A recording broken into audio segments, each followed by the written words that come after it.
What I would ask you is if you have your camera on, go ahead and turn your video off, because that will then also be able to. Oh, yes, there we go. We spotlighted me. Very good.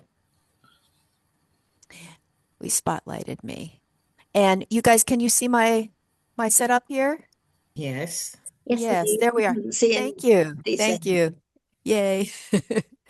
I usually open with things that you can see. I when I took workshops myself, and the artists would open their camera, and uh, you would see nothing, and you were like, "Where's all the materials?" So I have everything set up for you, and we'll get started.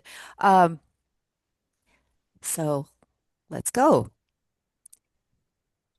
Okay, I'm going to go to another part of the studio. We have today the market day at Fivizzano, and it really is one of my favorite times in my watermill week. This will be the fifth year that I'm going to be painting at the watermill. Every Tuesday, there's a market. There's a market that takes place in Fivizzano, which is a beautiful village right up the hill from the watermill of Pissarro, and it's very, very colorful. The piece that you saw in cluster is the piece that we're going to be doing, but I actually did another one. What's really different about this particular piece we're doing today is I've never before in all my online classes done a pen and ink and watercolor, and that's what's going to be a little bit different today. The other thing is this is introducing this. This is something that has different steps than we would be doing if we were doing a normal watercolor. So in a normal watercolor, we might do layering, we might do glazing, we might do other techniques. But in pen and ink, you're really relying on this wonderful line that you have here. And let me just show you before we start a few of the pieces that I've done that are ones that are different materials of the same scene. This is a gouache painting I did of Fivizzano. Here's another gouache that I did on location, very fast. You can see that you can do it in a variety of colors and a variety of looks. And if you go back over the video when you get a chance to, you can screenshot some of these. This is this will not show as an entire piece because my real estate here is quite small in my for my camera, but you can see the activity that's going on in Fivizzano, the market, the people buying things. I always like putting in a little dog, a little activity here, people pulling bags, doing all kinds of things. And then what's really interesting in this particular scene that I love that is so very Italian village is there is a church with a bell tower, and then at 12 o'clock or on the hour when the bell rings, the birds all fly out of the top of the tower. So that's what this scene is about. I've also worked with this scene in another kind of ink, which is a pen which bleeds. And this is another idea. So you can see that there are many different ways that you can approach the scene. I'm going to give you a little time to sketch and make sure that you've got your piece ready to go. And this is the piece actually that we're going to be working with today and the scale we're going to be working today. This is one I did as a little bit of a test piece, and I'll be referring to this as we go along in just a little while. So without further ado, we'll get started. I've already got my drawings worked out here, and let me pull my paints over so you can see everything. I like having my water pot right there in the corner so you can see how many times I actually um, will dip into my water. Let's see if we can get this up here a little bit. Here we go. Now you can see my entire palette. I'll move it over just a little bit to the side. So one of the things I want to do first is in your cluster, I have done the drawing for you. This is the drawing that we have. And this is one where we actually I mentioned in the cluster format that instead of drawing it in pencil very, very um, dark, that you do it fairly light.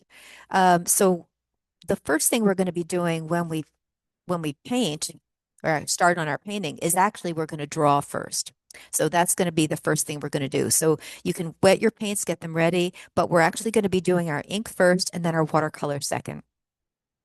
Let's just take a look real quickly at what the plan is for this.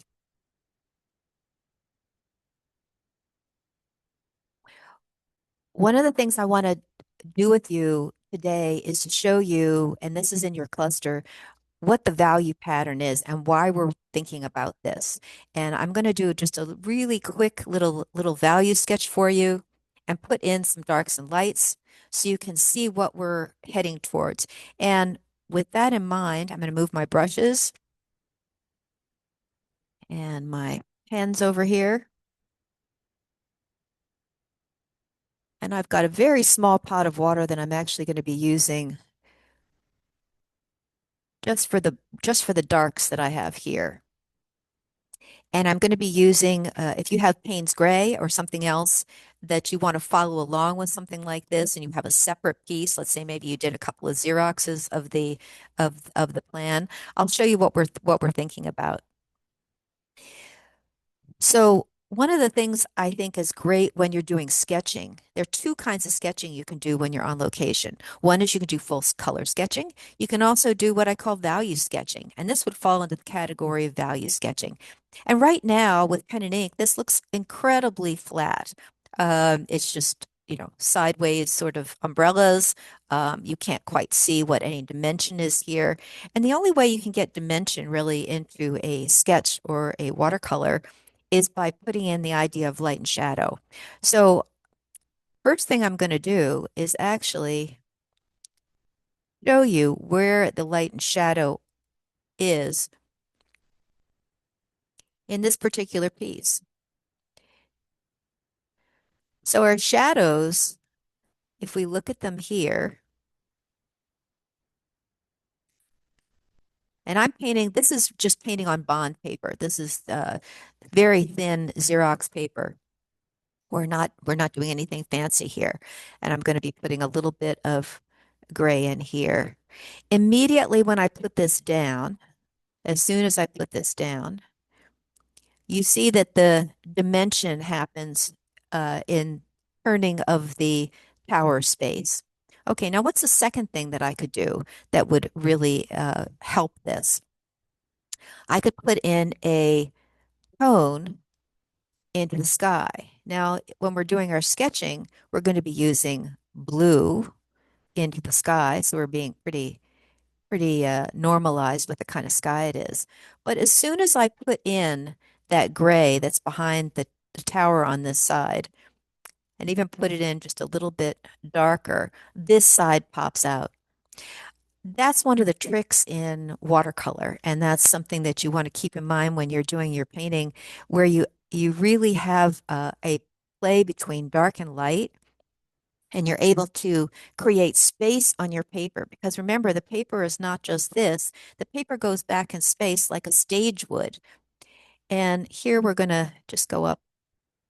I've got a little, I want to move this down just a little bit. Got a little bit of stuff onto my paper there. I'm going to leave some room maybe for a cloud. And because this is dark on this side, maybe I could think that there would be some more white space over here.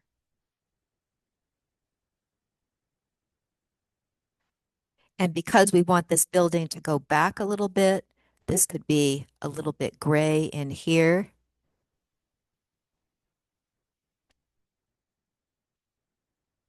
So I'm giving you a little time also to do your drawing if you have not done your drawing, and showing you a bit of how we're going to approach this. We're going to bring that gray all the way down in here. And I'm going pretty quickly. I've got a synthetic brush and I'm using it a little bit sideways. Again, we're working with dimension. And we might put a little bit of accent into these areas. Now, I've just been working with three values here. I've really got, if I look at my value finder, I've really got three values. I mean, here we have 1 to 10 in terms of value, but really I have white, I have a mid gray, and now I'm going to put in a super dark. So if you're thinking about you're confused with values or you never really worked with values, really what you want to think about is the three main values: dark, medium, and white space. And that will make your any picture, even any painting, really pop. And that's what we're trying to do with watercolor, because really watercolor, it's a great medium, but you have to, because of the water content, you definitely have to you definitely have to push those values. And we're going to then, because of that, we're going to put in a little bit of dark under here, just a little bit. And you could just watch me doing this. That maybe a little bit, maybe just a little bit dark. Blot it slightly. And then when we get to our figures down here, what do? We're going to bring some dark into here, but we're also going to bring some dark into figures in the foreground. Now, what happens when we have this figure with a little bit of shadow? Suddenly that figure popped right into the foreground. So instead of thinking about this space as a flat space, now we have dimension in our piece, meaning that this dark is relating to a dark back there, and you're allowing the viewer to think that you can walk into this space. We can also bring some little darks with the figures over here, and we're going to do something with figures a little bit later. And because the light is coming this way and the shadow is here on the side of the tower, you're pulling the shadows over here. You can put a little dog over here. Wasn't in my drawing, but might be fun to put one in. My dogs sometimes look like cats. And there we go. There's my little dog in there coming to the market day. We can also bring in some darks under here, little bits,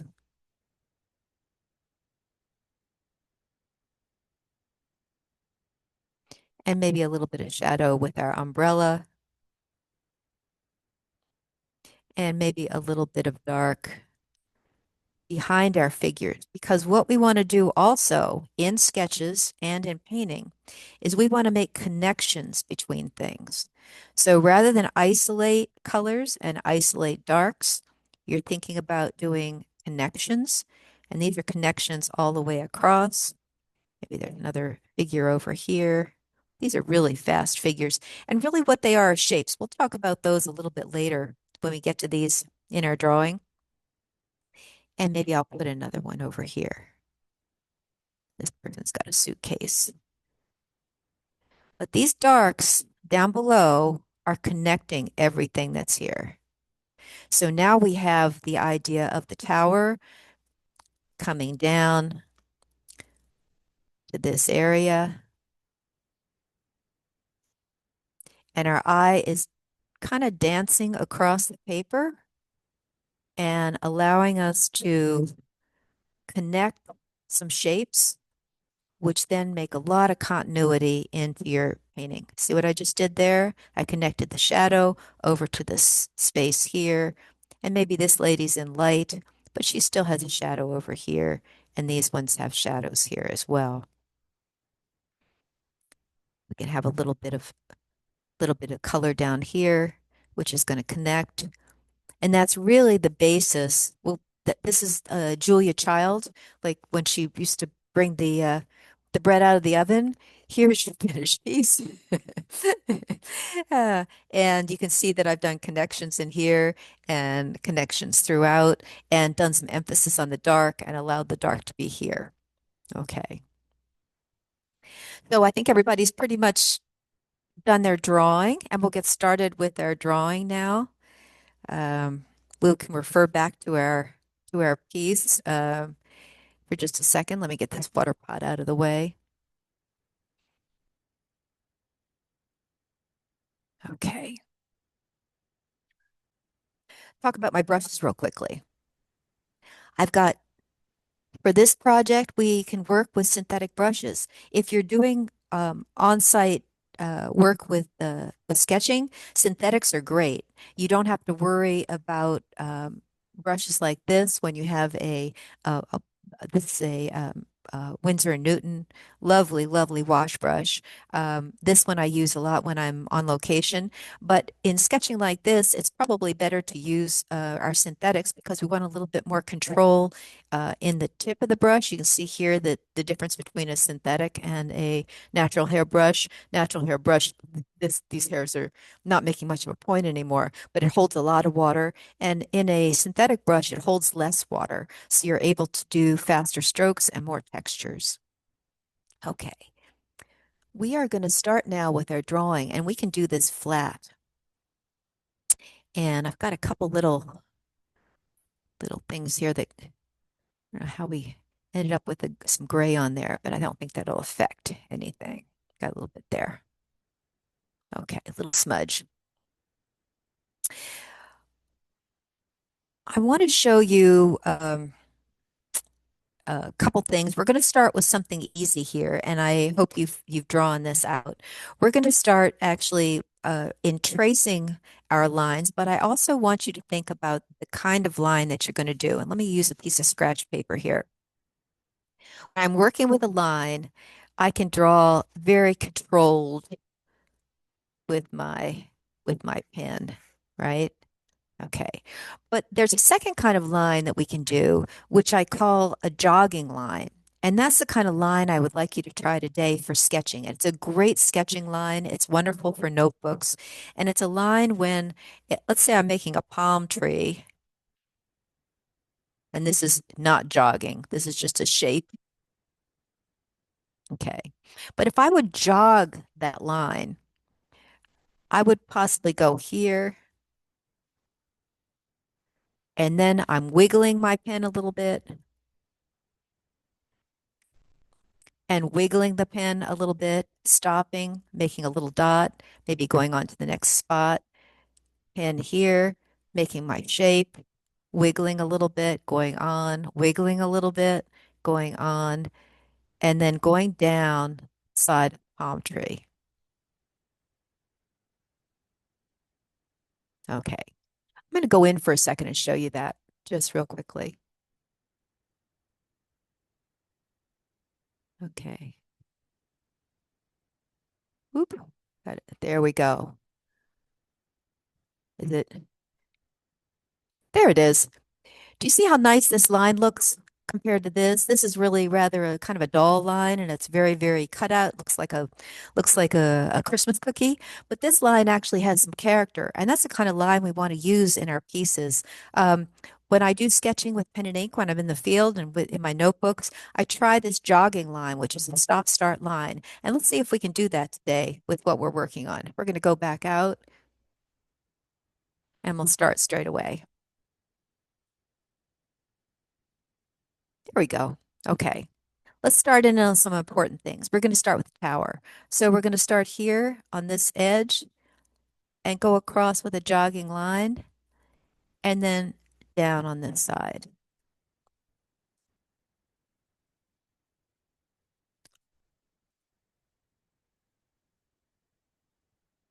And then down here and down to here. You've got a little bit of a wiggly line. And then we're going to go across fairly straight here and not quite off our paper. Let's start here again. And we're going to go down on our side.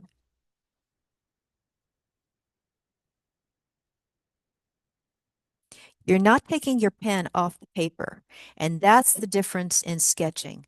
Um, those of you who've taken drawing classes before, you might be familiar with the name continuous line.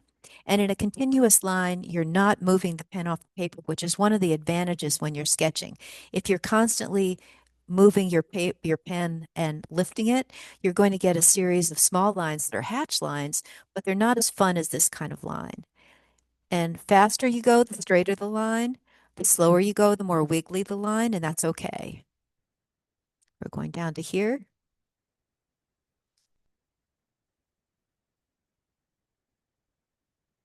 And then let's put in our windows. So what we've established here right now, just very quickly, is that there's dimension to what's going on in our piece. Let's put a little line across here. This is the top of the roof line. This is the way I would sketch it if I were on location in Fivizzano. And I would tell you that Fivizzano is just a wonderful little town.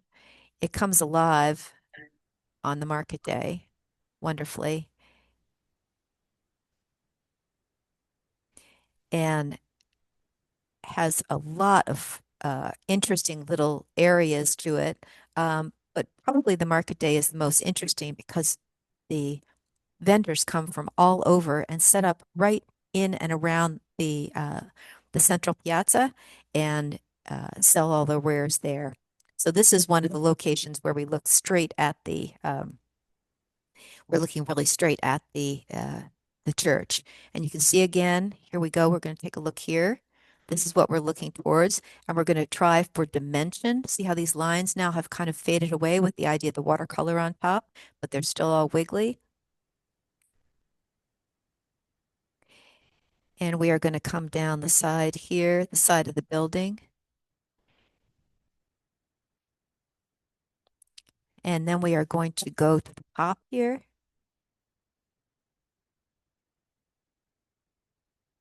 And we're going to make a dimensional kind of gated form that's on the top here. And this is with smooth lines. So one line to here and one line to here. And then we're going to put the railings.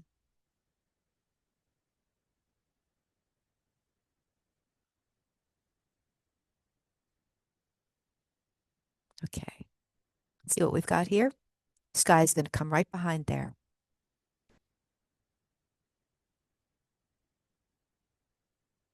I'm going to put this just a little bit to the side so you can see just a little bit of that. So we are going to move down now to this area down in here. We're going to put the umbrellas in, and that's one straight line here. And this does not have to be too wiggly a line, and one straight line here to the edge of the umbrella. This umbrella is going to slightly overlap the other one. We're going to start at the top. They usually have this little cornice on the top, and you go down here and to there. And the other side doesn't have to be bumpy. This is a straight line, unlike the character line that we have there. And we can go across here, jog your line. Remember, keep your pen on the paper and across to there.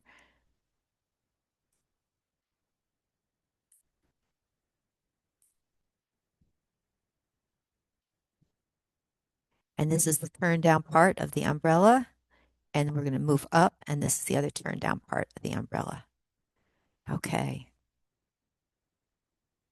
We can put some lines here that are a little bit lighter, that are dimensional. Remember, we're trying to think that this is a space that we're walking into.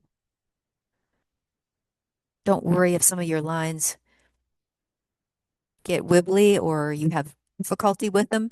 The color will take care of a lot of that. And we're going to put a little bit of the part of the umbrella underneath, just suggest it.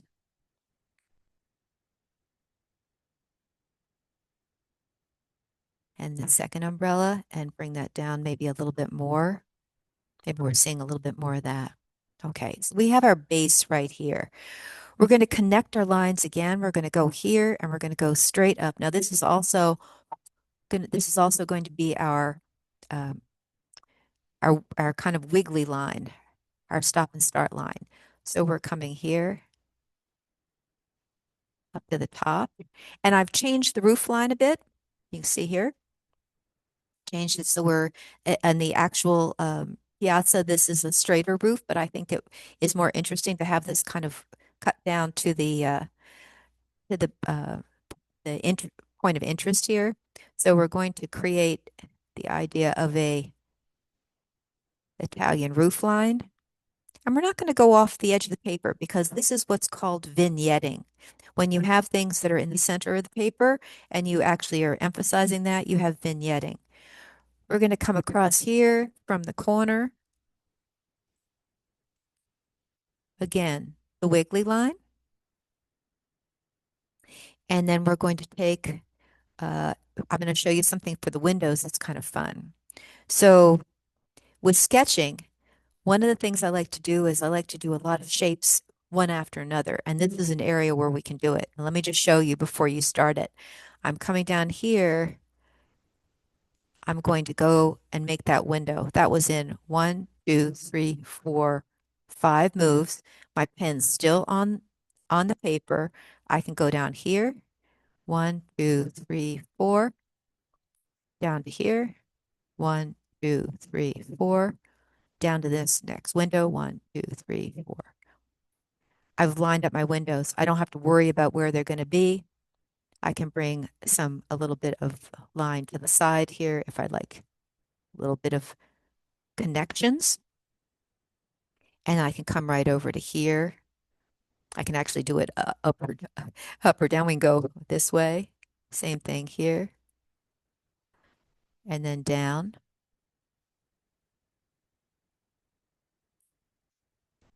If this is difficult for you or you're having trouble with this particular process, just go ahead and do your windows individually. That's absolutely fine. And we'll make some connections here. You can also come in later and put some of your connections down. You don't have to have all this done before you do your watercolor. But I think it's more fun to have it that way. And we're going to have a line coming maybe from the side here. We don't know what that is. Could be a canopy. We're not sure. Okay. And we're going to continue that line behind the building here. We have 2 lines. Okay. Let's go back into our church. And if you want, we can put the little cross on the top there. And at this time, we can also do a little bit with the window that's here. We're also going to try to work a little bit of perspective with this. In other words, we want to line this up. I didn't think I lined it up as well as I should in the sketch, but we're going to have that side of the window that we're looking into. Remember, we're the viewer and we're right here. We're looking right into this scene. And we are going to come around with this.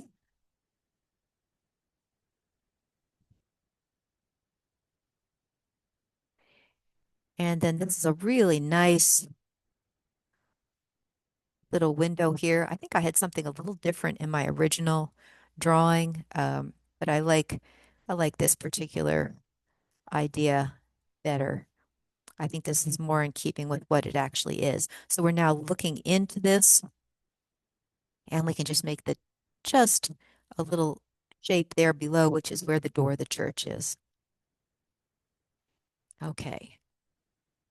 We're doing pretty well. We are coming around to our basic shapes, and then we are going to work with the details.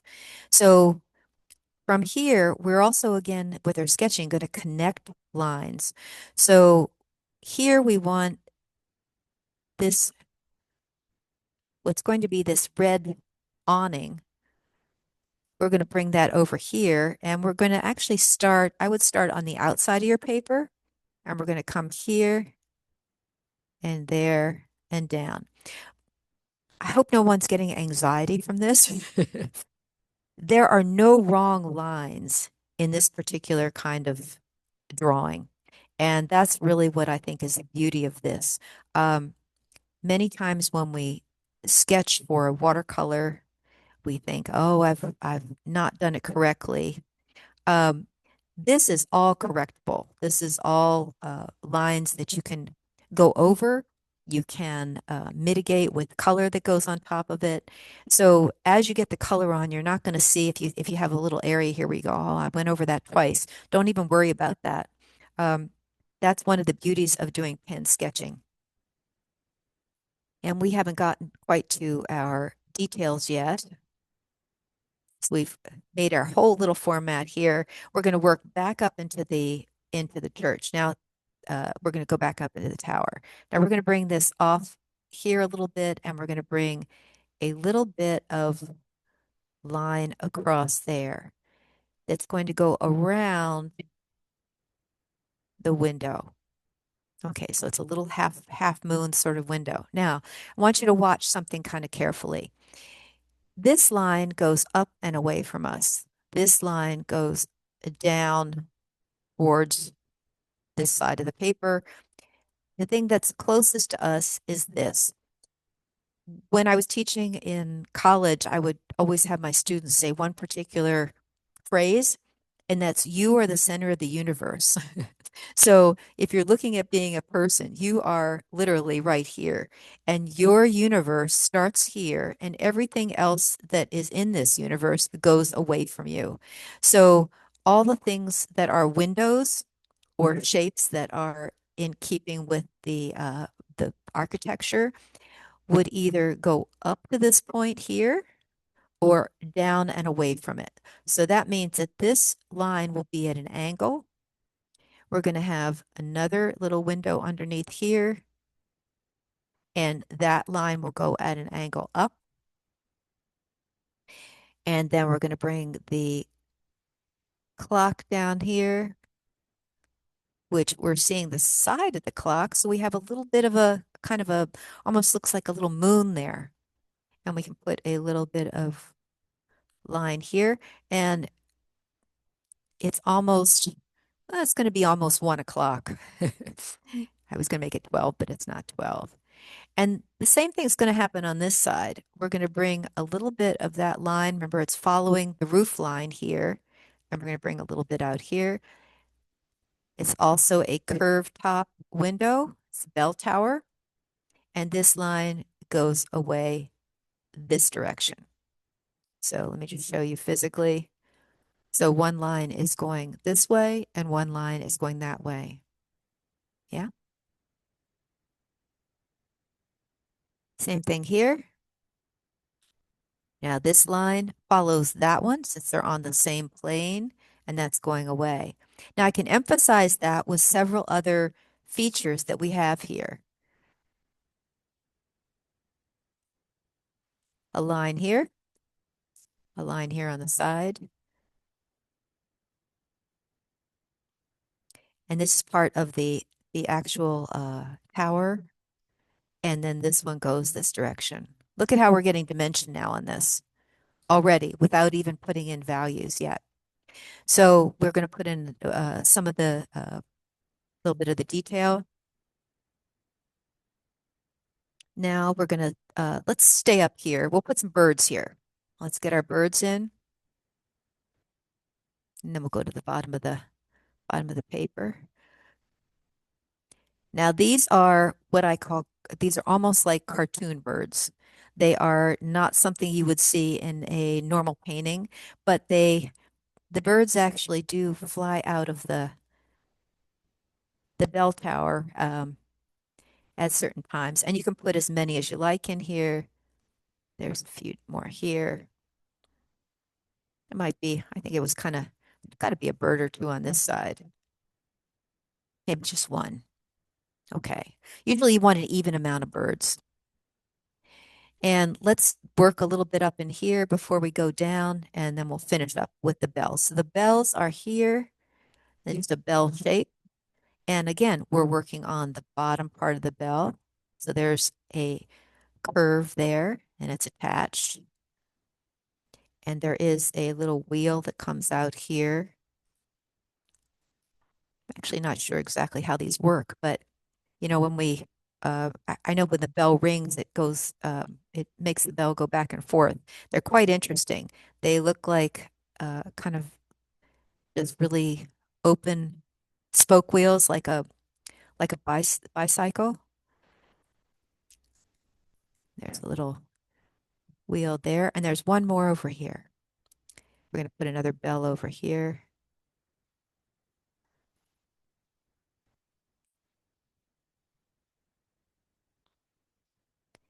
and another one over here. Not sure if there's one here, but we're going to put one anyway. The other thing about sketching in plein air, I always tell people there are no art police that will come and check this whole this this whole scene afterwards. You just want to really go with your best idea, include the details that you like, and leave the rest. Let's go down here just real quickly. We are going to our also our other dimensional thing. Now is uh, this uh, building is straight onto us. This building is going away at two different angles. Remember, we are the center of the universe here. We're standing usually right here. And this building is going to be going away from us also because we are right here and it's going to be, it isn't flat to us, it's going away. So it has a little bit of at the top here, it has a railing on top of here. We can just bring a railing, and then maybe there are a few uprights that are holding this railing. If you want to include those, there you go. And we're going to do something a little different with these windows. We're just going to run the tops here and then the tops here. We're going to have two layers. We don't have to do something like over there.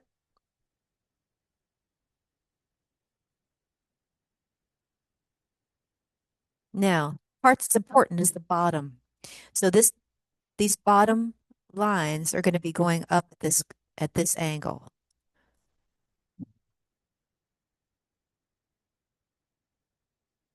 And then we are going to make a few connections.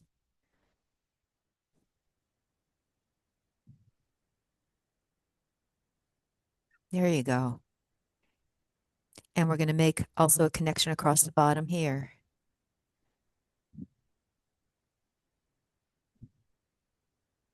Remember, the pen is still on the paper. I think one of the hardest things that you can actually do when I was learning drawing in art school is to stop lifting my charcoal or pen. That was very difficult for me. Um, and when I started doing that, I had some really wonderful shapes. We're putting in the kind of the semblance of possibly some green um, shutters, those classic green shutters in an Italian landscape. Okay, we're pretty good here. We've got about 45 minutes of drawing in. We're doing really well. Now we're going to get a little looser at the bottom. Um, we are going to be working with some figures, and I want to show you where we start a figure shape. So when we're working with the figures here, a figure is essentially, a lot of people think it's a circle and then it's a kind of a square, but we're going to do something which I really talk about that's kind of carrot people. Let's see if we can go in a little bit further here. Go in here. You can see a little bit better. So in this figure actually looks, I'll go in even a little further here to pull her down. Okay. Take a minute. There you go. She looks very realistic, doesn't she? She looks like she's walking right into her market. She's got some color on her, got her blue bags. How did she start out? So in figures like this, those figures really start out like this. She started out as a very, very open figure, which has a head that is a half moon, a body that's connected that comes down to about here, and then some legs. You can have she could be walking, she could be standing still, she's carrying a bag, but that's really how she started out in my drawing. And then I added the flair and the interest in her with some of the color on top. So when you're sketching, you don't have to worry about people that are walking through. In fact, better to sketch them very quickly and just make them as basic shapes. You see basic shapes here, and then later give them a little bit of detail and flair. So with her, and we'll pull this over. Okay. She is really a half moon, and we're going to put this in our drawing. And then she is just a kind of a shape. So the head is, instead of this, we don't want to do that. We don't want to have a circle there. We want to have a half moon, a little bit of a body shape. It's going to go down about 3/4, and then legs that are here. So it's really called these are really called carrot people. Sorry, we're not quite seeing your drawing. I can see it. Okay. Are we okay? Are we having trouble with this, seeing the drawing? Yeah, I can see it. Are we okay? Yeah, I can see it. Okay. I can see it. Okay. And the carrot people then are these are just these little guys. So if I'm going to have people that are in a grouping, let me just show you real quickly. We're going to go back out here. Okay. If we're going to have people that are in a grouping, the other thing I want to mention is that when everybody's on a flat plane, all the heads are the same level, except for the people that are sitting down. So if someone is here in the foreground, when you're doing your sketching and they're walking into the picture, as this lady is, and then someone is standing back here selling their t-shirts and their wares behind the umbrella, they are going to be at the same level as this person here. So they're not going uphill, they're going on the same level. So if I have people that are behind here and I have a smaller person here, this person, this carrot person here is going to be right there. And even one that's way in the distance, that's a tiny person here. All these heads will be on the same level. And I think that's what I really want you to emphasize and think about when we're doing these carrot people. So let's go. We are going to now go into the lower portion here. And we're going to connect this person here.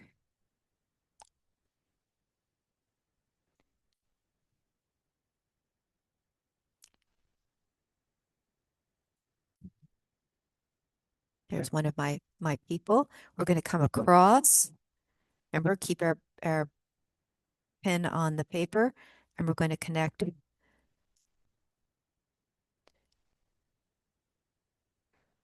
with this lady here. And then that lady will connect with some of the shapes that are behind here. So maybe there's someone sitting down behind here. And these are just, honestly, they are very, very small, uh, just little moments to show that there's a dimension. They're just little half moon sort of shapes.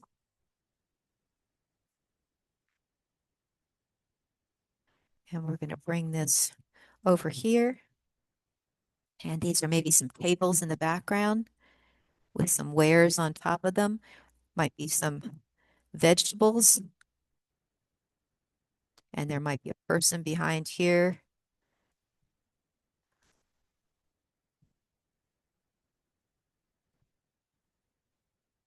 And maybe there's another little person behind here.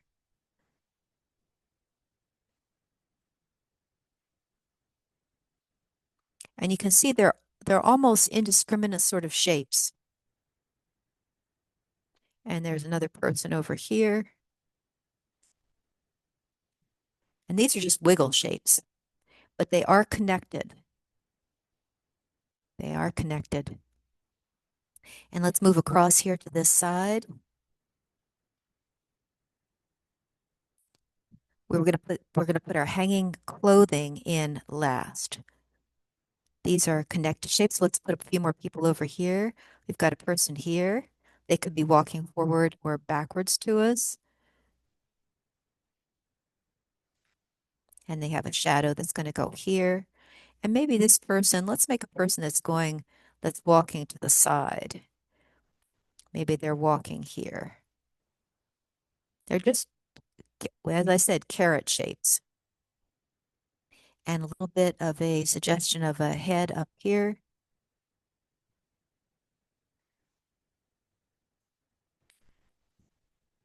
And maybe another person that's a little bit smaller here. Remember, all the heads are at the same level, so just carrot shapes.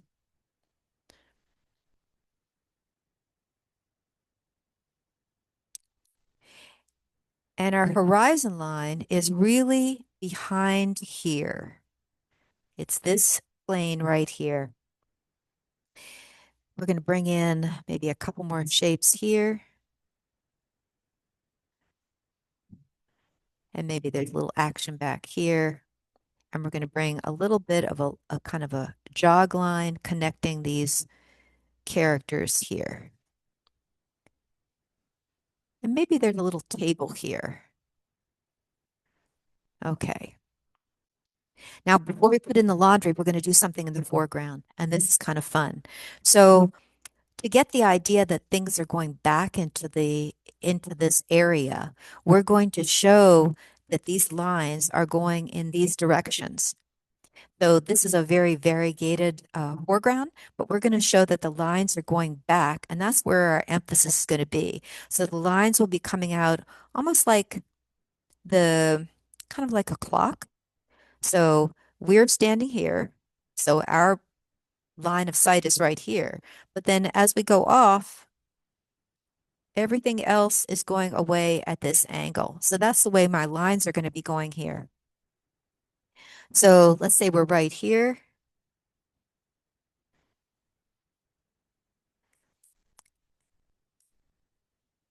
I'm going to bring some lines down here.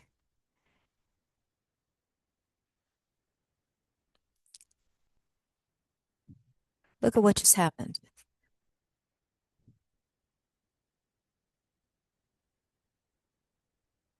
We just got the idea that things are going back into the distance. Okay. And we are going to do a little bit of connecting here with some of our shapes. And maybe some tables here. And then because this looks very railroady, we don't want that to look very railroady. And even though there's some maybe coming out here, we're going to bring some lines across here. So bring a line across here as if the stones were, you had kind of a layering of stones here, right across there, and maybe a little bit, maybe a few jogging lines here. Now these are going to go down and these are going to go slightly up. And of course, as you get further away, everything would be getting smaller. Okay. Last thing we're going to do, we're going to put in some laundry and some interesting things here. I can tell you that last summer we had a wonderful time. Um, uh, the we found a lingerie salesman, and that was great. People were painting interesting shapes, hanging underneath the umbrellas. We had all kinds of things, bright colors, nighties, all kinds of interesting other shapes. Of course, they're towels. People are selling fruits and vegetables.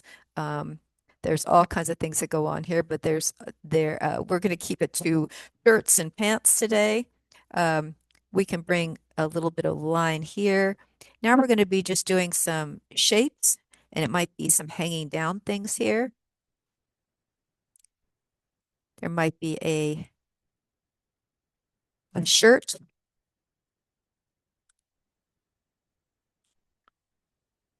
And there's some lines that go underneath here where the shirts are hanging down. And maybe there's some socks too. Think about the markets in Italy, which are really fun. And they also have them in Venice, where I spend a lot of my summer, is you can almost buy everything at these markets. You can buy tools and bread and wonderful homemade items, your food, um, alarm clocks, all kinds of things. So um, people forget that the rest of the world, even um, this went on in Hawaii in the United States for years. They had markets in every village on the islands of Hawaii, and then suddenly places like Costco, or if you've heard of that, or Walmart, who are big providers, came in and started taking over these small family businesses and also the markets. Let's do a pair of pants hanging down.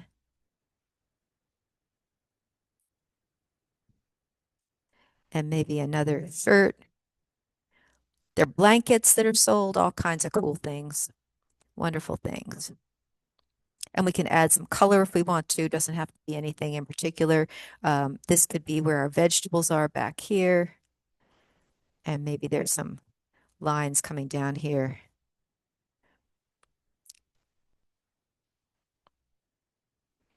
I think we really are just about done. Let's bring a little across here.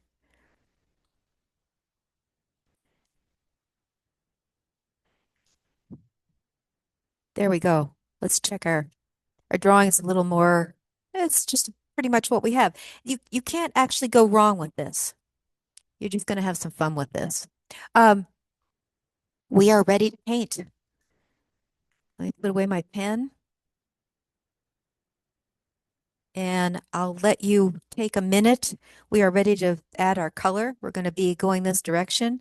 Let me talk to you a little bit while you're getting your color ready. You may have to get up and get your pot of water ready or get your paints out. I've got my paints right over here, but I won't start right away. I'll give you a minute here. We'll just talk briefly. So in this particular painting idea, you have your opportunity to use your palette, but you also have the opportunity to use what I call your variegated colors. Now, I am absolutely like the rest of you. I have bought a million colors of all different kinds, and sometimes I use them and sometimes I don't. Um, things that are not on my palette are this one that's a violet. Um, this one's a great color, verditer blue. Opera pink is not on my palette. And here's another little pink color, quinacridone pink, which is really quite nice. Um, these are all colors that, except for these guys, which are my Jean Brillant and my white gouache. These are all colors that you can use in a varietal sort of sketch like this. And that's the one thing about travel sketching that's different than creating a full painting. You can use colors that you want. You can invent. You can use, it's very freeing. You can use anything you really want in here. You don't have to be stuck with doing classic mixes. There are a few things that we're going to keep in mind as we go. But I wanted to show you just real quickly a few pictures while we're getting started and while you're setting up your paints. And this will help you get a better idea of of Fivizzano. Okay, you guys can see this pretty well. This is actually the area without the all the market set up in it. And you can see that the church has wonderful shadows underneath here that we're going to emphasize with our color. And then also again, this time of day, which is a morning time, we have wonderful shadow on this side and then shadows that are underneath here. And I think I've posted this one in a cluster. I'm not sure, but I can post more of these here. Oops. Oops, this is not where we want to go. Hang on one second. Let me go back. Here we go. I went the wrong direction. Okay. So this is the market set up. And what I wanted to show you here is this is some varietal shapes that are in the market on the different stands. There's stacks of blankets, there's towels, there's clothing, racks like this. This is the church, of course, behind. And you can see that there's wonderful light and shadow. This is a great place to paint. And actually, it's a better place to even travel sketch because you've got all this variety and it's close to impossible to set up in an area that is a wonderful pure painting site without the idea of doing a detailed work. So I encourage you when you're with me on the Tuesday market to do something that's a little bit looser and a little bit more fun. And you can see here also we see our green our green windows there. Oop, I'm going the wrong way again. Sorry about that. Oh, here's one that was in your cluster. This is a painting that I did. This was one of the first paintings I ever did. And there's my sketch right underneath. And you can see again hanging things. This is what we're going to be painting for the underneath the umbrellas and the overhangs. This is actually a great area if you set yourself back. If you come with me to the Watermelon Passaro, this is a wonderful place to stand. It's where the flower mart is on the side. So there are wonderful flowers and shrubs. You can also include things like this in your painting. Doesn't have to be just clothing, etc. But you can see their umbrellas. Again, the shadows on this side of the tower, and you can see in here the bell tower and a little bit of those wheels, and also the railing that we've included gives you a better idea. This is looking towards the tower. This is actually an area where I have done some sketches. I'm going to do a painting of this because I like it so much. It has some wonderful shapes in it. And that's the other thing about travel sketching that we're going to get to in really at the end of my program. I'm going to talk to you about um, the 5 or 6 different compositions that you can use that will make your travel sketching fabulous all the time. And you don't have to really worry about it in terms of how you lay it out on the paper. This is the fruit vendor. This looks quite calm now because this is before people have been getting there. Now, here's something I want you to see, which I think is going to be important when we do our painting. Some of the figures are in light and some of the figures are in shadow. And that's what we're actually doing. Let me just show you real quickly. You see here, we've got ones that are in light and then ones that are in shadow back in here. These guys are in shadow, and some people are in full color in the foreground. So it really is a mix of the 2 different kinds of figures. Again, there's our tower in the background. And here's another one. This is a great one that shows light and shadow. Here we have the foreground. She's a lovely lady. She was so excited that I was painting in this area last year and did a work of her family and took pictures of it. She was very excited. So anyway, I hope that gives you a little bit of an idea. I just wanted to show you that really quickly while you're setting up. And we are ready to paint. Okay. So what I'd like you to do is, if you have your piece on a board, I'd like you to put something under it in the back and prop it up a bit. It doesn't have to be up too high. I'm going to put it up about 2 erasers high to let it have just a little bit of slope and not be completely flat on my area here. And I'm going to move this over to the side. There we go. I'm going to move this over to the side so you can see it completely and bring down my water pot for you. Okay, so you'll see where that is. And I'm going to have my watercolors here. The only other things we're going to be using for this are Jean Brillant and white gouache. White gouache, I'm sure all of you have. It was something that was in the notes. But if you have Jean Brillant, which is also a watercolor that's slightly tinted and opaque, you can use that. I'll show you how to use it, or I'll show you how to make it as well. It's an easy way to make it, and I did that in my last demo. Okay, let's get started. You ready to go? Okay. So first thing we're going to do is we're going to be working into this area, and I'm going to have you make a couple pots of paint. I want to show you very quickly some combinations.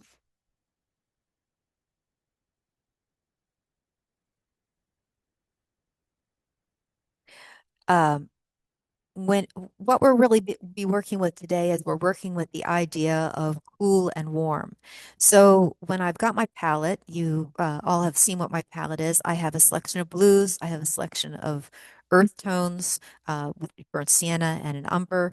And then I really have a rather colorful palette. So I have a cool and a warm of each. One of the things we're doing today is we're going to be mixing down some of the colors. Um, not on the palette, but on the paper. Because if we're truly thinking about the sketching as the concept rather than painting as the concept, we're going to be putting the colors in side by side and letting them merge and mingle the way I have here. So for example, on this particular paper, I've done mixing with all warm and cool colors.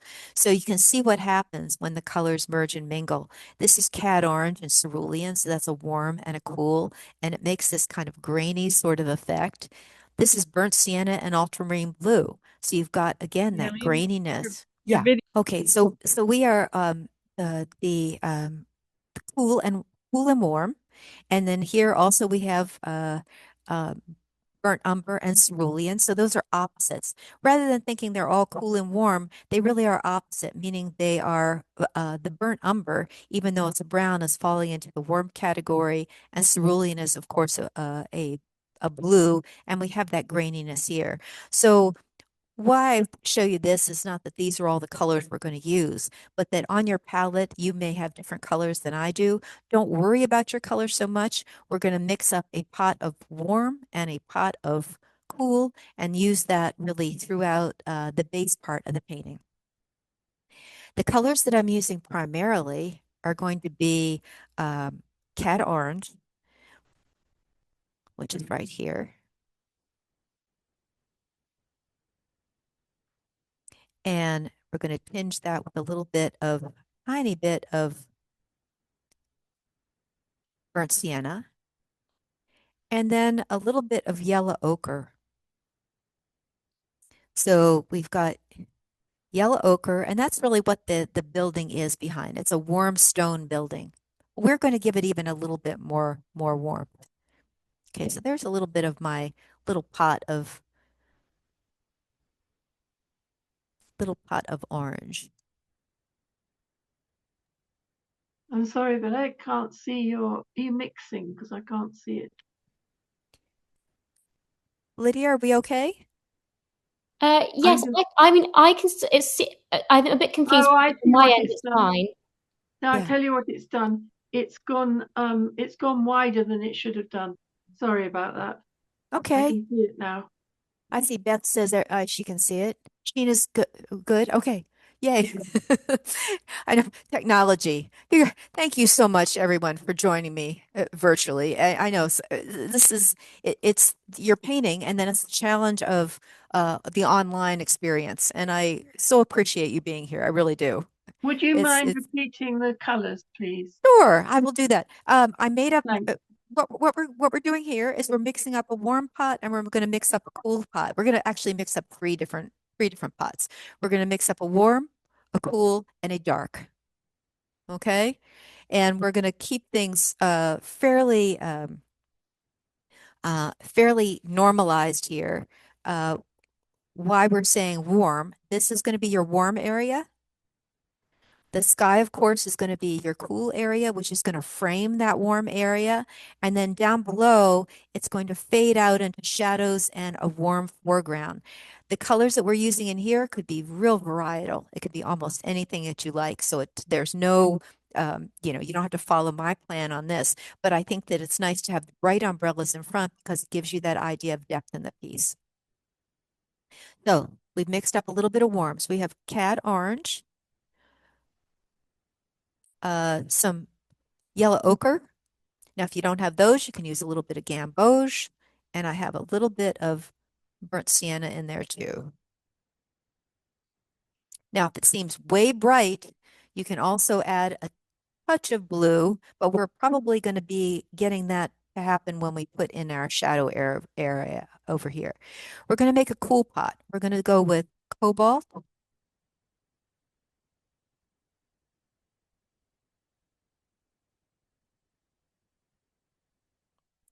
and we're going to pick our cool red. Now that could be carmine, alizarin crimson, it could be quinacridone rose, it could be rose, it could be any of those colors. Ooh, that one got a little rosy there.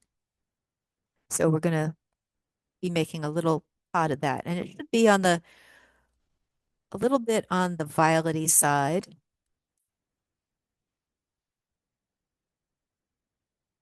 Now we're going to do a modification of this because we don't want this to be bright purple, but let's just wait a second. We're going to make a third pot, and I'm going to use my area here that was my dark, and I'm going to use ultramarine or Prussian blue, either one.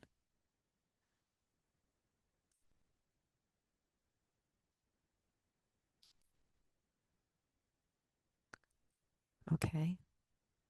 And then because colors counteract each other, I'm going to add a little bit of red, bright red to that, to Prussian blue or ultramarine, and it's going to make an extreme dark.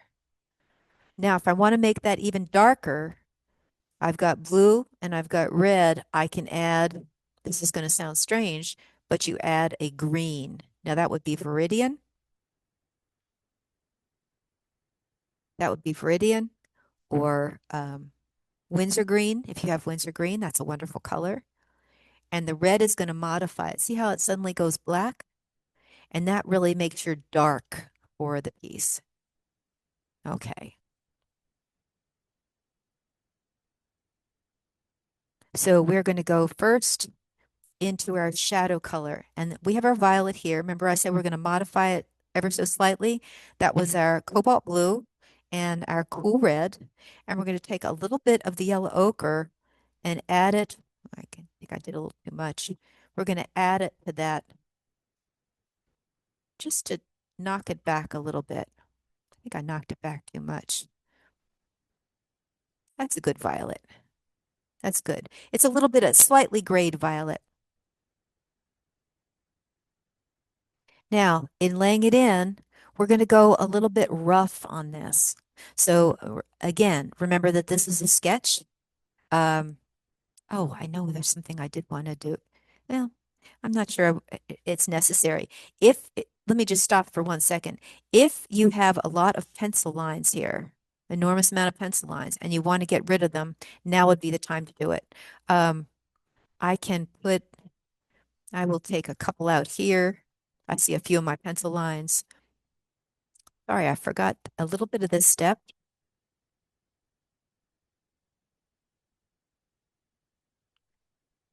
If there are any lines that look that kind of bother you, that look too harsh, that are conflicting with your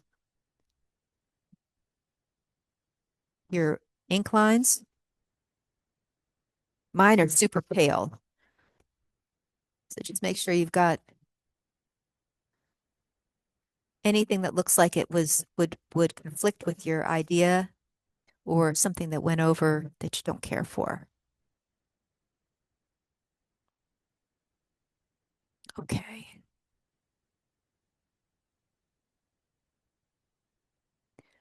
Okay. So we are going to now go into our shadow area. So we're going to load with our violet. And we're going to go into our shadows first. And I want you to take your brush and go really sideways and avoiding your umbrella and avoiding the little awning that's on the side here.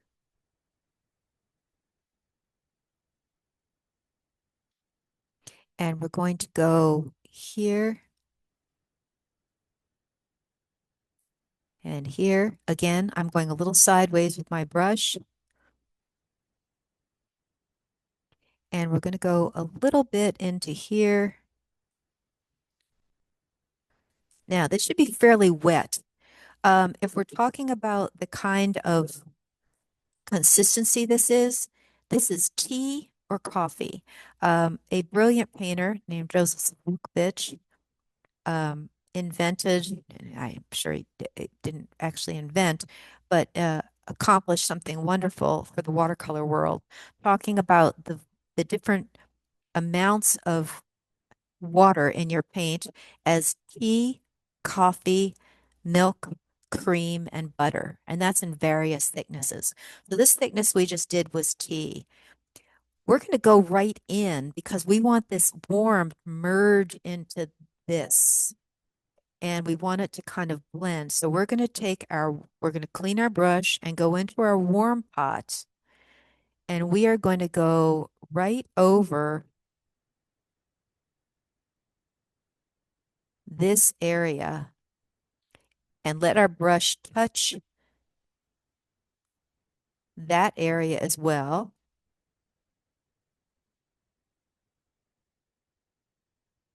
And then we're also going to go down into here. So this is our sketching. This is actually going to be coffee. So again, a little bit of orange, a little bit of yellow ochre, a little bit of burnt sienna. And we're going to come down into here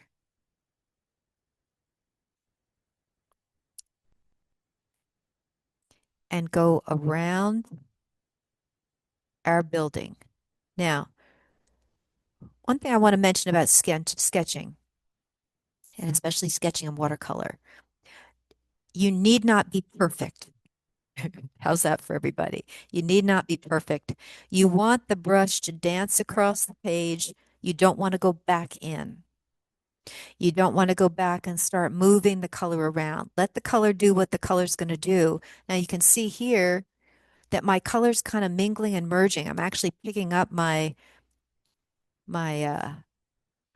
painting, and I'm allowing the color to kind of merge across here. I don't mind that it's got this little guy here. This is fun. This is what's going to be really, really neat here. Um, we're going to have we have some unfinished lines here. That's what we want. We want this to look very rough. That's what we want. We can also take, if we wanted to, take a little bit of that tip of the brush and just bring it up there to show where my line is. Now, what we don't want to do is have things puddle. So if you do have a true puddle, you can take a bit of a paper towel and lightly go in and just pick up the corner of that if it really starts to bother you. If not, just let it be. And we're going to bring a little bit of that color down into here, just what's on my brush, just a tiny bit, just to continue that. Okay, now we're going to go back into our cool pot. Now our cool pot we're going to make again because we want it to be a little bit thicker. So we go into our cobalt, we go into our um, either carmine or alizarin crimson. I made it super red there. And we want the cool red and the cobalt blue. Cobalt blue is a wonderful kind of neutralizing sort of blue. And we're going to take a little bit of our yellow ochre. Now, there's something you probably noticed and you're going, okay, well, why doesn't she clean her brush? I clean my palette after I paint. And that's one of the things I think that's super important. If you're always going back into your water pot and then back into your colors, you're going to end up with a lot of very wet color. So I try to tip my brush into here and bring a little bit of the color into my mix. And then after my painting session, I will clean some of my colors a bit more. But I try not to introduce a lot of very, very wet water, a lot of water into here. Now, your piece here should still be wet. It should be fairly wet, and we can bring a little bit of that dark down into here, just a little behind the umbrella, which will look nice, and a little bit more. This is still wet in here. We can touch a little bit there. Again, we're sketching, right? We're going to bring a little bit of that color into here. Now, I did rinse my brush, tamp my brush. If my line is not wet enough, I can come back in and bring a little bit more water into there.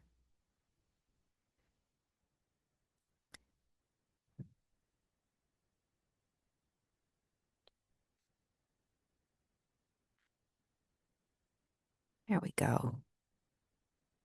And we want this to mingle and merge.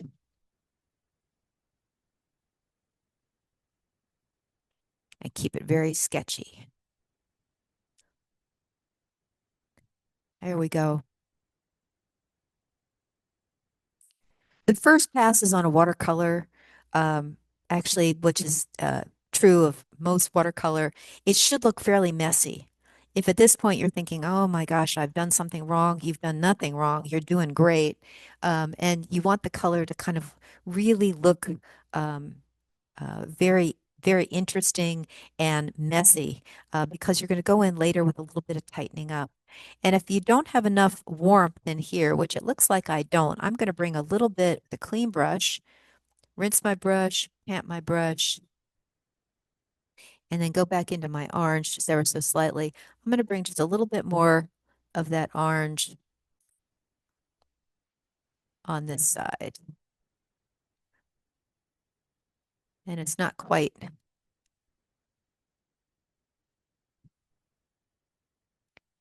wet enough, so I'm just going to let it move and mingle and merge. There we go. Okay.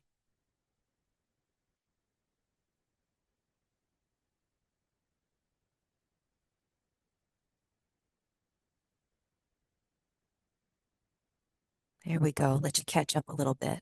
We're doing really well. You can also take a little bit of the violet. If the violet's gone over here, that's great. We can put that in later if you want to. We can put it in now also. So let's take our brush with if it's not wet enough, and mine has dried out slightly. California is super dry. I'm going to take my clean brush and I'm going to wet this area just ever so slightly. And I'm going to drop in just a little bit of my violet, continue that shadow play behind the umbrellas.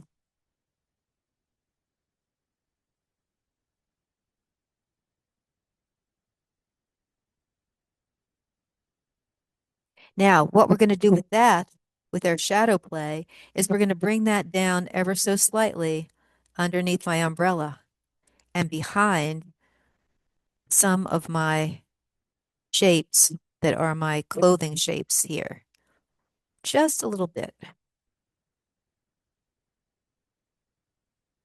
And we can leave some of those. We can go right over my figures if I want to. That's fine.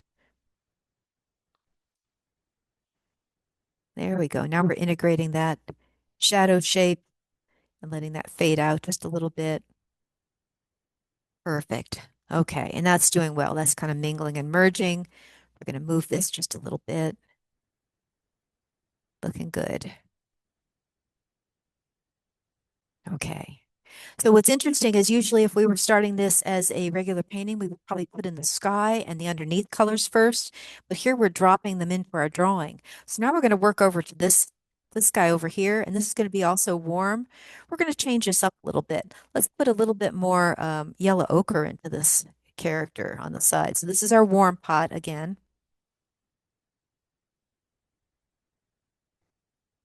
And what I'd like you to do before you paint is we're going to wet this whole area. So I want you to go in with a brush and just lay in some water into this building. Careful to cut around the sky and cut around the umbrella and the awning that's over here. You're not laying in an enormous amount of water. And it doesn't have to be completely uniform. It can be a little sketchy. You can see that mine has a little tint on it. You can see where I put in my water. Now I'm going to rinse my brush, tamp my brush, and load my brush. Now I've loaded with the consistency that I want.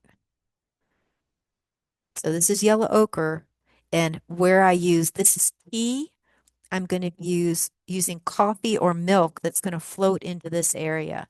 So we're going to put our brush down and let that merge into this area.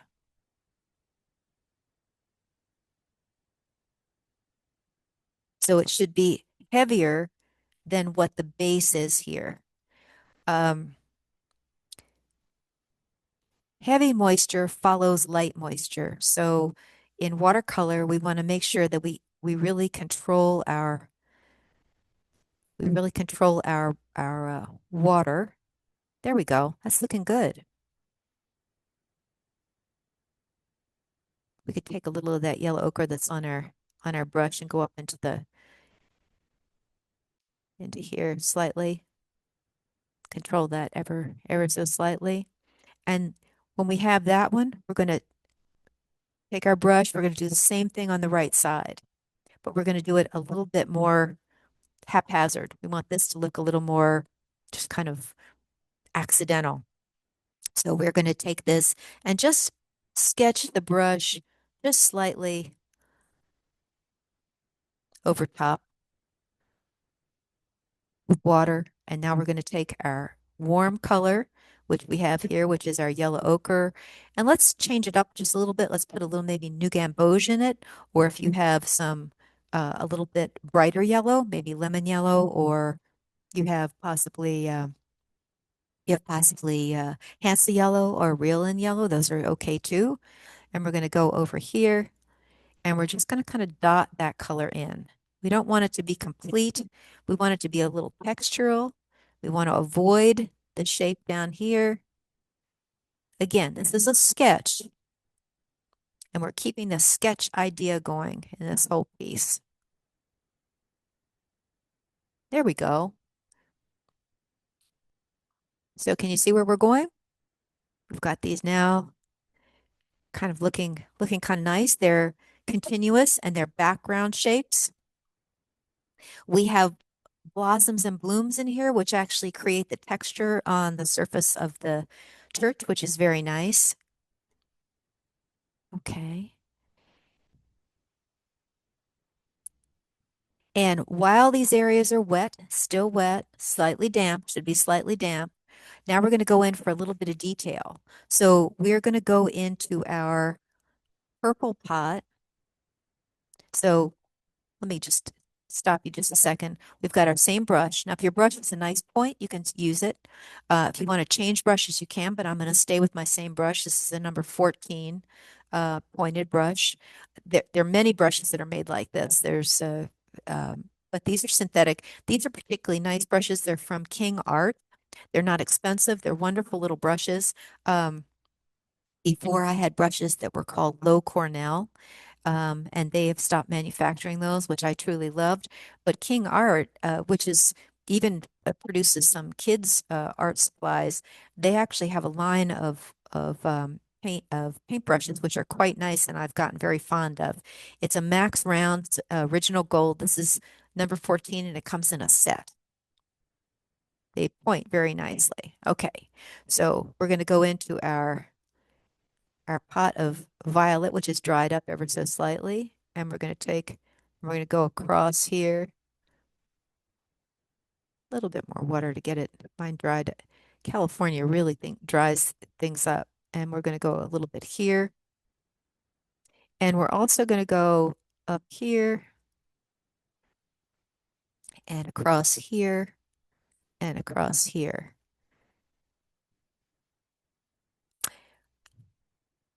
Last thing we're going to do is we're going to go into the window itself.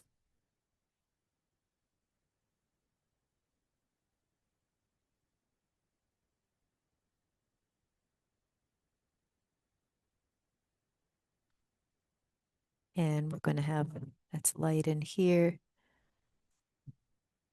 Just a little bit here. There we go. And we can bring, if we don't have enough shadow on this area here, we can bring a little bit more over here. We don't want to get too much there, and we don't want any hard edges. So if you are in Southern California, you are not in luck with the drying factor in your paper. But if you are in the UK, you are having a good time with some damp paper. And it actually is quite good to keep it as damp as possible. We can also now with the side of the brush, we've put a little bit of a dark line here. That's with my violet pot. And now we're going to pull some shadows into the window with the side of our brush. Down, down, not complete. You're not painting with the point of the brush, you're painting with the side. Down and down. And the same thing here, just little spots.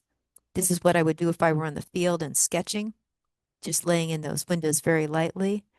And we can also do that over here. Load it just a little bit. There we go. And remembering watercolor dries about 30% lighter than what you have on the paper. So this most of this color is really going to go away. While we have that violet on our brush, and if we have, I think I really actually need to make a little more of this. Again, our violet pot was cobalt. Our cool red, which would be alizarin or carmine or quinacridone rose. Got our little pot here. And go maybe on the bluer side, and then we temper it with a tiny, tiny bit of yellow ochre to gray it down. Remember, violet and yellow are opposite colors.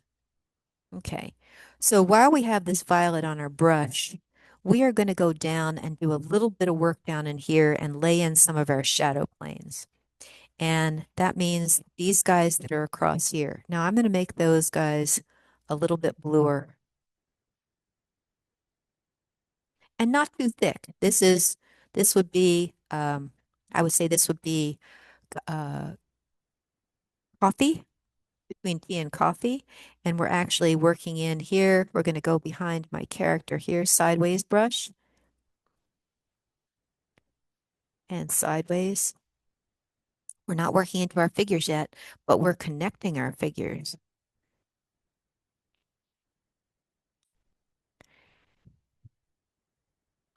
Really indiscriminate marks here. The faster you do this, really the better. And we're going to bring a little bit here. Maybe we'll put in a few of the shadow shapes here. See what's happening with those figures? Kind of giving you indiscriminate sort of shadow.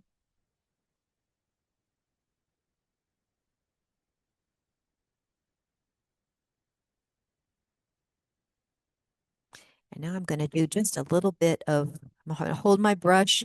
I hold my brush like a dart, not like a pencil. You want to make sure you're not holding your brush tight like this, but you're holding it like a dart. So you have a nice range of motion with your brush. And we're going to take a couple lines across here. Just let it kind of, you're not holding on to anything. You're just letting it kind of dance across the paper a little bit.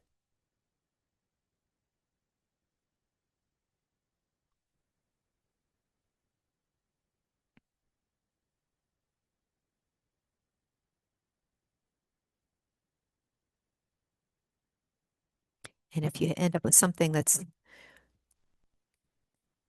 what you think is wrong, it's not going to be wrong. It's going to look great when we get the colors on there. Don't worry about that.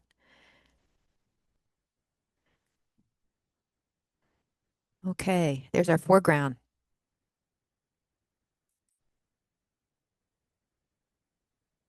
We're doing great. Okay. Now we're going to make one more pot of color. And I want to make sure that everybody is caught up. We're doing okay. And we are going to be working on the sky now. Now, the sky I did in my original piece, I did with gouache. But in this sky, we're going to be wetting this whole area, and then we're going to be dropping in a really nice blue color. And I want to do that before our water gets too painted. Um, and I'd like to use cerulean if we have it. If you have manganese blue, that's okay.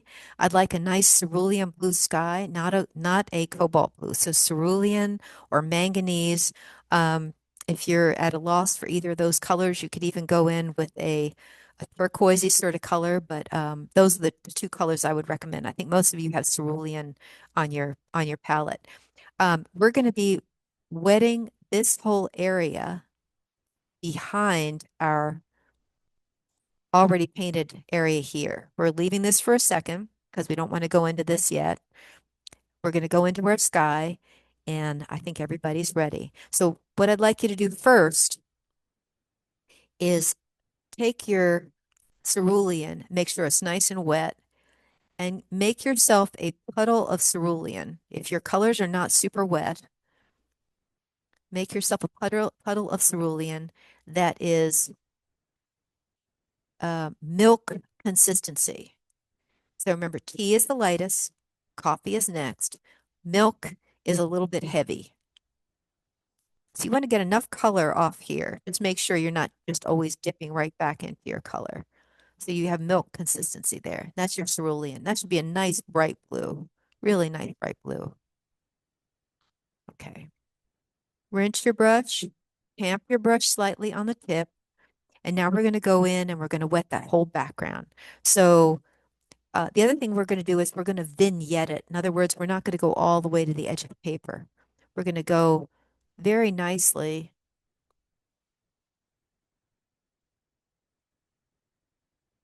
down into here. You can see just slightly, I have a little bit of color on my, there we go, a little bit of color on my brush. You can actually see it. And we're going to go here. Now the color, the blue color is only going to flow where you have water. You're not actually painting this. The paint's going to, the watercolor is going to paint itself. Don't you love that? There we go. The watercolor is going to paint itself.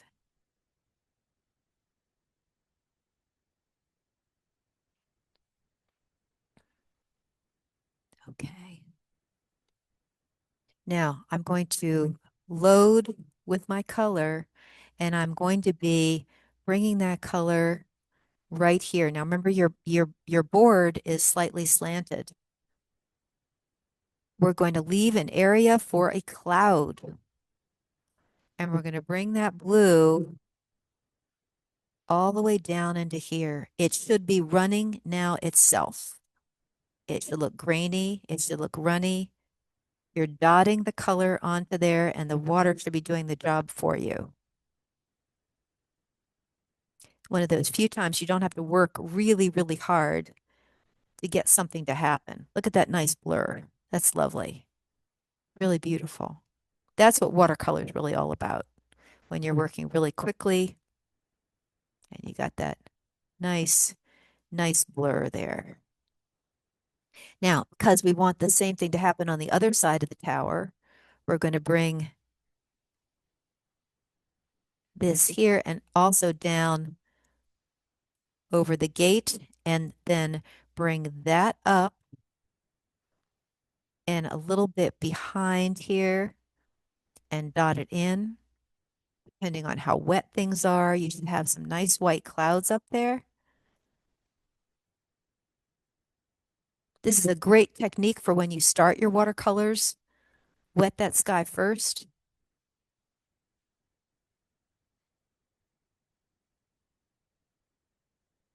If you have any sharp lines, you can add just a little bit of color in that, but you want that color to merge and mingle. You can see what it looks like here.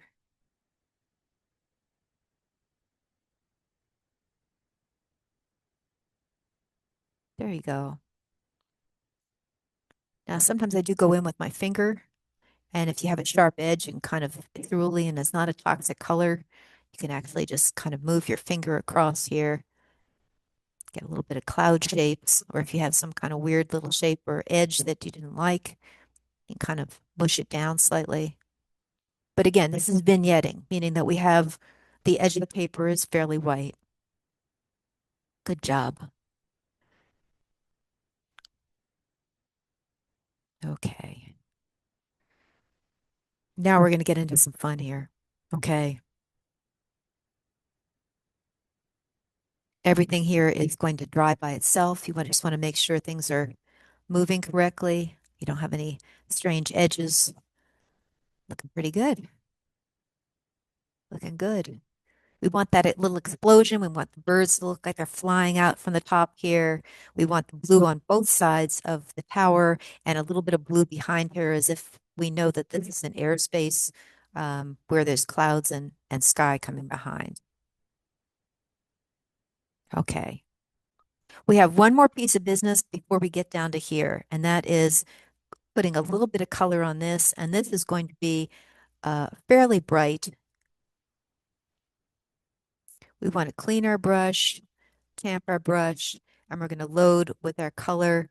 We can actually add a little bit of more gamboge to this, and that can be just this little peak in here. Nothing more than that. Doesn't even have to be fully painted. Just give it a little color on there. Looks good. And we can also bring a little bit of that color down below here. And if you're really brave and this is dry over here, you can add just a little bit of yellow down in here around the clothing. Okay, here we go. Looking good. Okay. Now we are ready for some fun. You can change now if you'd like to a smaller brush. This brush has been pretty big throughout. This is a 14. If you want to go with the couple other brushes that I'm using for this would be, I think this, gosh, I think the number has come off of this. This is a number 10, and I think this is a 6 or a 4. But we're not going to use this till the very end, and that's going to be with our gouache. So let's put that really tiny brush aside. And now we're going to do 3 colors. Now, the thing that's fun with this, you can pick any colors you want. But what I would say is what we're doing is we're doing a warm and cool of the background and the colors. And then we're going to be doing some really base colors here for the front. And I've got red, yellow, and green for my umbrellas. Makes it very lively, a little bit wilder than it probably was on that day.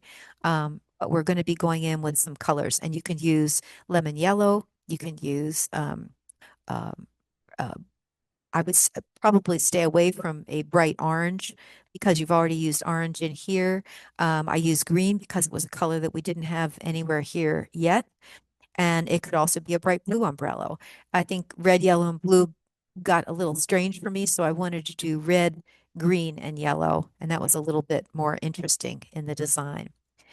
So we are going to get our yellow. And we're going to go into our first umbrella. Lovely. Pretty easy. Real fast. This is all dry around it. It's not going to flow anywhere.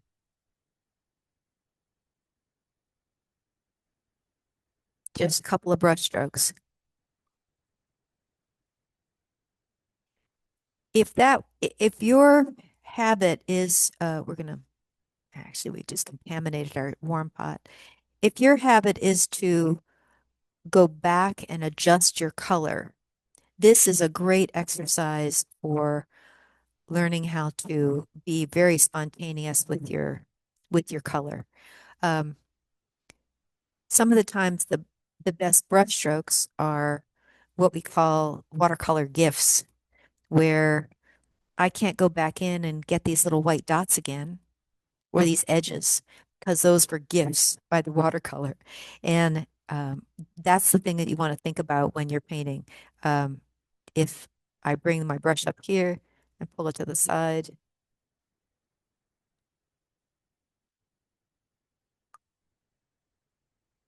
now I've got some little white edges, which I really like. But if I had planned that before I started, I probably wouldn't have. I would have thought, oh, I need to make edges. You really just want to come in with your brush stroke and let it happen. So that was my Viridian green. That was a pure color there. Those are very bold in the front. Let you catch up for a second. And now the awning on the side is going to be bold red because we're going to be bringing that red here down into our lady and then across to several of the areas of clothing.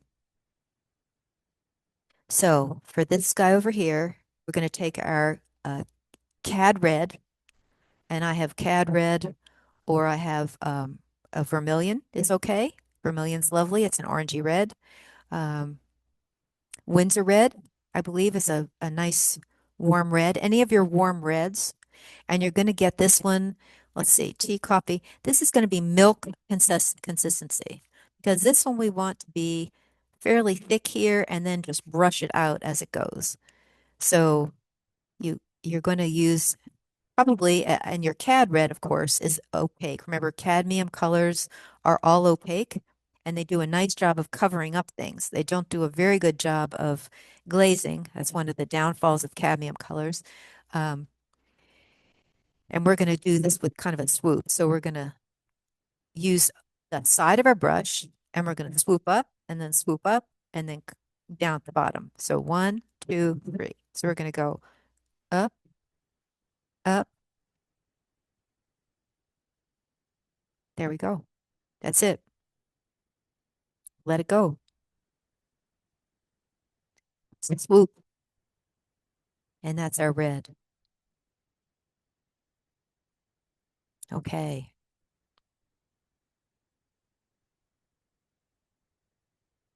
All right.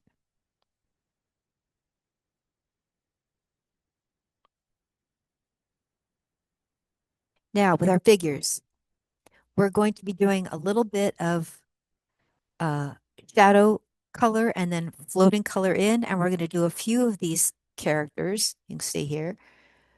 These are what I call shadow people, and we're going to do a few of our characters with actually real colors. This guy has a blue top and kind of violety sort of pants. This lady's all in red.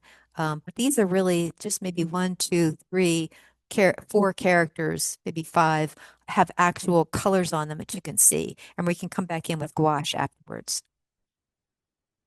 So let's go with our shadow colors first. And we're going to take our pot of violet that we have, and we're going to add some more yellow ochre to it. So it's really going to be kind of a soft, kind of murky golden brown. So that was our pot of blue. We're not going to probably use that again. We definitely use our darks. We may use some of our other colors here. And we're going to go in here and we're going to start with our brush tip on the head and then just kind of wiggle down.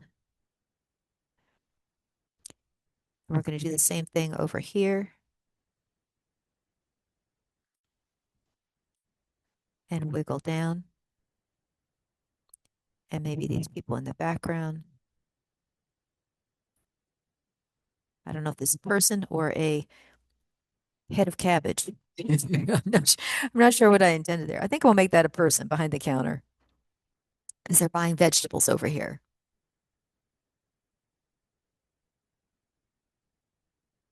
And then maybe we can actually make this just slightly bluer if we want. Change it up a little bit.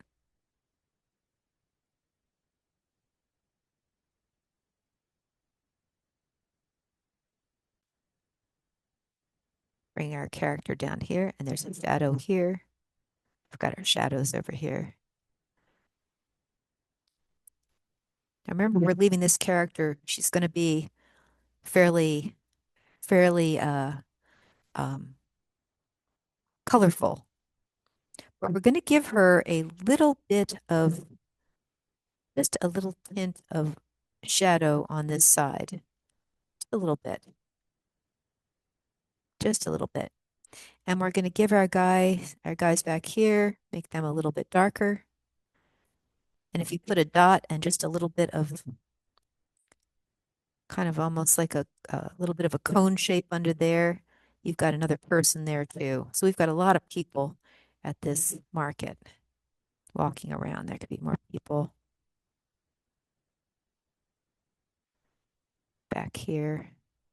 Remember, all our heads are on the same height.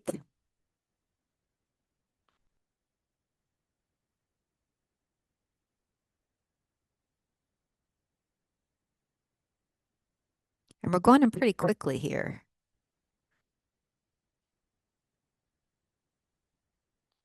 And if for some of you, you might say, wow, that looks a little messy.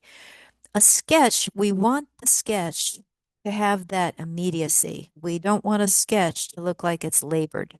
And that's probably the thing. If you're used to working in the studio with quite a lot of preparation and a lot of drawing to your watercolor, um, this is really the most useful thing for plein air. Otherwise, you get kind of lost in a static sort of moment, and it's very hard to get out of that when you're doing bits of sketching. Making this slightly bluer.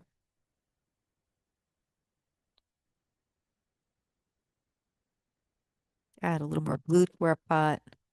That's a little bit better. Okay. Now for the colors. Now your figures are still damp. So we are going to go back in on some of these figures. So we're going to go on this lady who's still slightly damp. My brush, I've rinsed my brush and I've tamped my brush. And I'm going to go right into my pot of blue here. And I'm going to put that blue right on top of her shirt and have it at a little bit of an angle. And then I'm going to go into my other colors. Maybe I'll go into my cerulean because that's one that's fun. And I'm going to bring that color over here. And maybe I'm also going to put it a little bit back here on my characters that are in the background. There's another person maybe over here that's got a little bit of cerulean, just a bit of color. So what I'm emulating in the sketch is the idea that your eye has a fractured bunch of color as we go across looking at things. This is the way your eye would see this scene. Let's go with something a little bit brighter. Let's do our lady here. So we're going to give her a very bright outfit. We're going to go with orange for her top. So let's get some orange here. Doesn't matter if it goes into your warm pot, that's fine. And you want it to be maybe milk consistency. And we are going to put, I'm loving this is cad orange, which is fairly opaque, which is why it works really well in this instance. If you have pyrrole orange, it might work as well, but cad orange works well too. And we're going to be putting a little orange in here. I think we ought to go in. Let me go in on this lady here.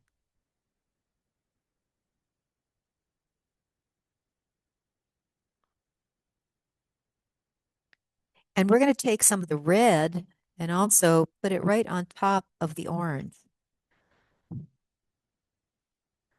There we go. And we're going to go into our cool red and give her either a alizarin crimson or a carmine sort of skirt.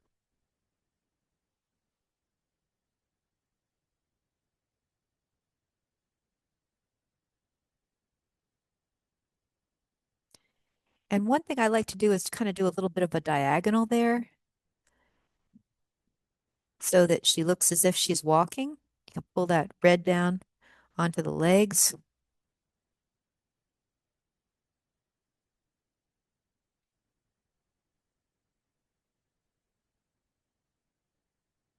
And we're going to give her, because we're trying to get some opposite colors in here and some fun, I'm going to go into my turquoise or my cerulean blue, either one.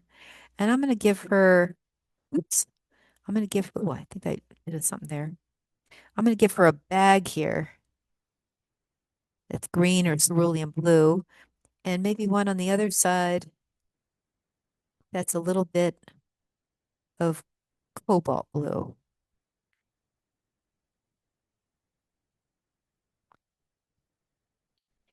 And I'm going to dip into my burnt sienna and give her a bit of a top knot.